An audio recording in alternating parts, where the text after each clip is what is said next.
welcome to a 5.4 PTR testing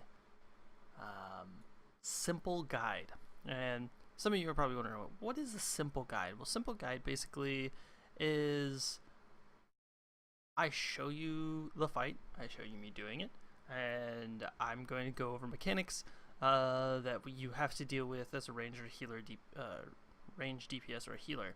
I'm not going to go through specifics. I'll give you some tips and stuff to deal with these mechanics, and I'm probably not going to go into like names and all that shit like a full guide would. This is not to be used as a pure strat-based guide. This is to get you to know the fights and how to deal with certain things, especially with it being PTR. Don't ever try to use this as a pure 100% guide. Always look at other videos, and that is my recommendation. Anyways, with that being said, let's get right into it. So this fight right here is called Siegecrafter, and basically he's a mechanical guy. He's supposed to be, he's supposed to build the stuff of the Horde. Basically, there's two things for this fight. Well, there's a couple things for this fight. Let's just go over his abilities real quick. His abilities are quite simple. He summons or he casts a saw blade mechanic. Basically, these saw blade mechanics cast at a random targeted player in the raid. From the PTR testing, it can target melee, so melee, please be aware of this.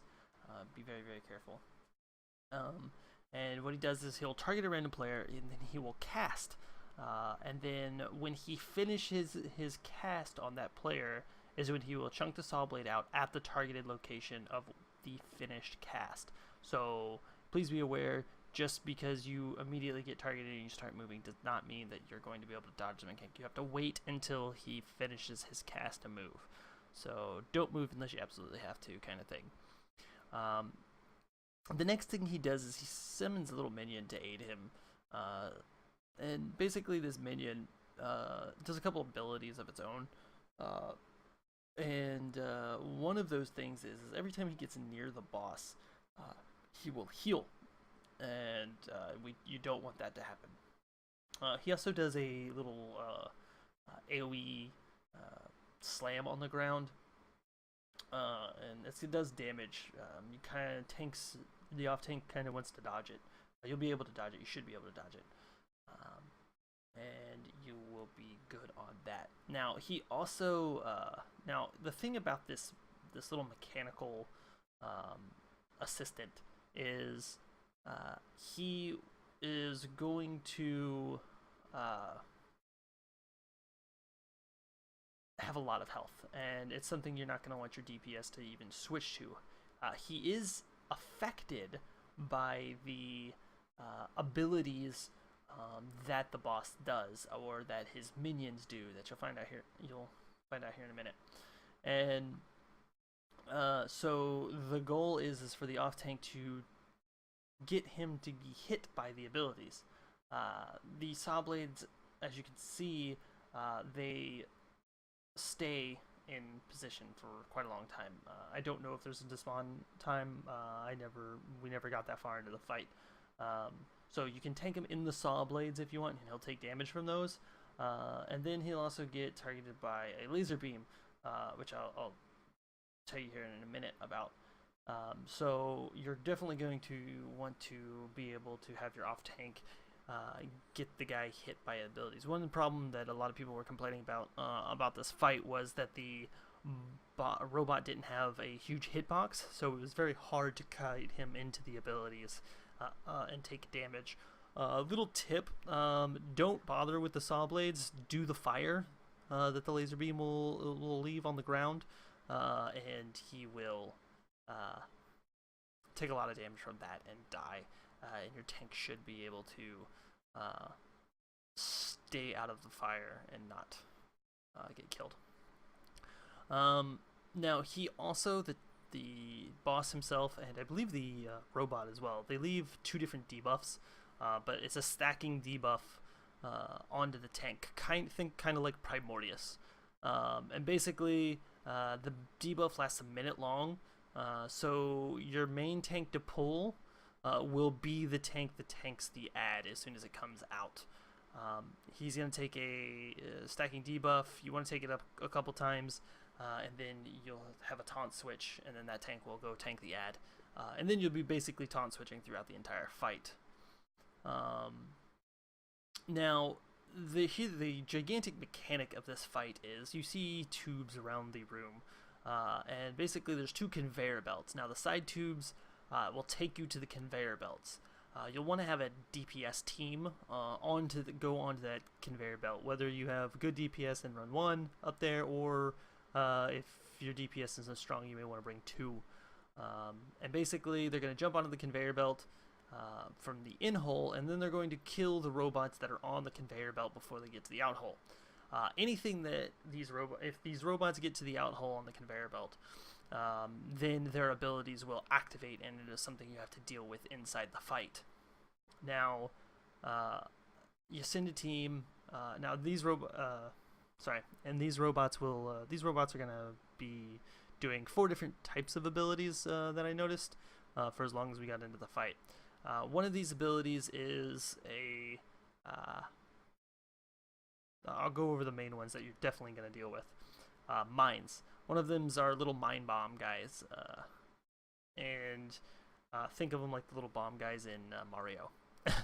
And basically, you're going to let these through.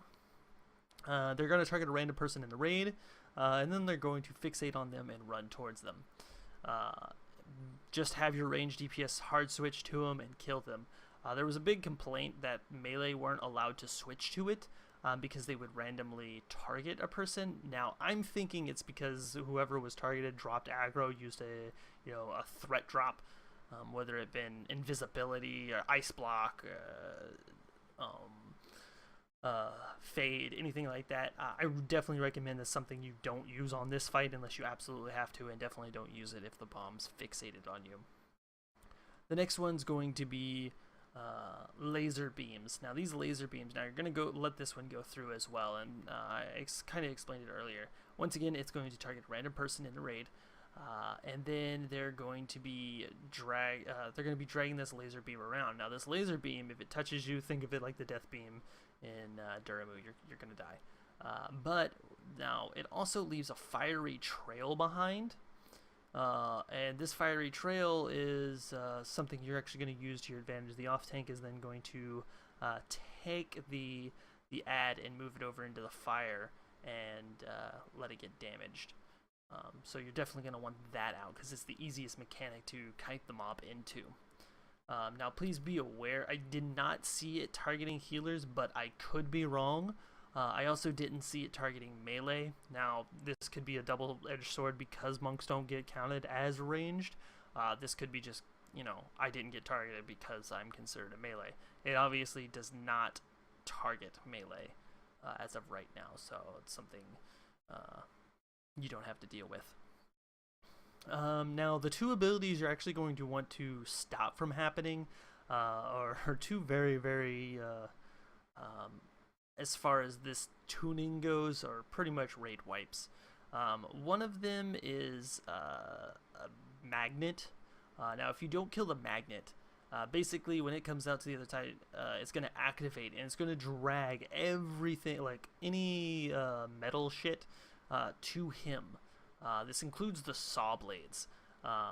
And let me tell you this, it's going to kill you if you get hit by one of those saw blades coming through, because the magnet does a lot of pulsing AoE damage, and it was extremely hard to heal through. You'll see when it comes up, you'll see me try to revival through it when we actually let one through, and yeah, I died. It just ate through my revival like it was nothing. If you happen to let one through, you're definitely going to have to stack your raid cooldown, so a rallying cry, a healing tide totem, a revival, a trank if the druid can, is something that's going to be huge. And so I definitely don't recommend it happening. Don't let it happen. The next ability is missiles, and these missiles, they're going to target a part of the room.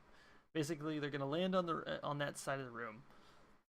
and they're going to do a little circle area, and it's just going to start exploding.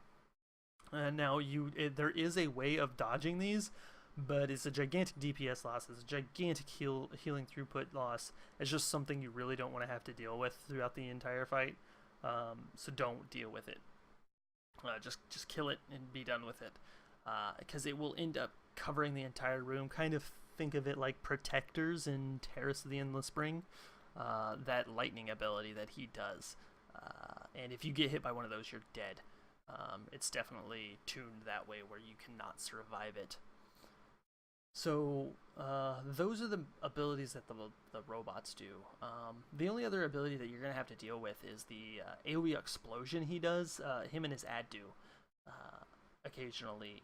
It's a raid-wide explosion. You can't deal with it. It's just something you have to heal through. And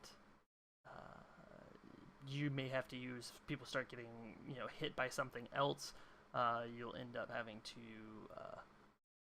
pop some raid cooldowns and stuff. My tips for this fight really is have a decent healing comp to meet the DPS checks. As you can see, he's got a ass ton of health, so you're gonna probably want to 2-heal it, 3-heal it to start if you got the good DPS for it. But more than likely, you'll, unless they tune it down some, you will have to 2-heal it. So you can try 3-healing it to start, but be aware that you'll probably have to 2-heal it. Have a decent range comp. Dealing with the mines is sometimes a pain in the ass, especially after the fight going on so long. So it's definitely something you'll want to have. Unfortunately, melee, unless they change the saw blade mechanic, you are not going to want to be in on this fight. I know, QQ, but unless they change that saw blade mechanic, you're not going to want to melee in here at all, if possible. Just due to the saw blade hitting them and maybe an AoE explosion going off and you're gonna die. Other than that, that's the fight as far as I know it. I only got to see 2 minutes of it, so our longest attempt I think was 2 minutes and 10 seconds or something like that. So overall it's a fun fight. I do think it's a little overtuned, but I think you'll enjoy it. And with that being said, good luck out there. I hope you enjoy this fight when it comes there. And I will see you out there on the battlefield. Don't forget to check me out at twitch.tv/digitaladdiction. Hope this guide helped, and maybe you guys can come up with some strats to kill this boss. Good luck.